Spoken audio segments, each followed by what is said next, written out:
There are about thousands of motorists and public vehicles that passes through this main road every day. This situation contributes as one of many factors of continual growth of air pollution in Metro Manila. Air pollution can cause diseases like asthma, bronchitis, lung cancer, and heart attack.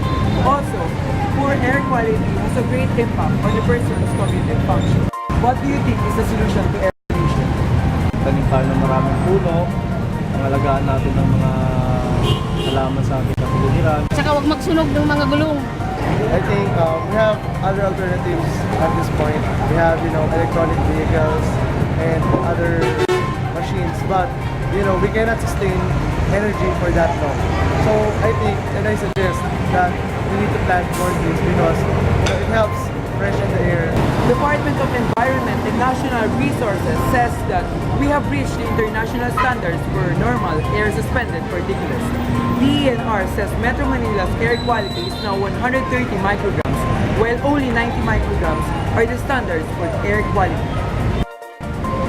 MMDA promotes the use of alternative mode of transport. These are non-pollutant vehicles like bicycle. Not only it helps the environment, but also bicycle is good for our health. This is Joshua Maravilla reporting for BMS Squad News.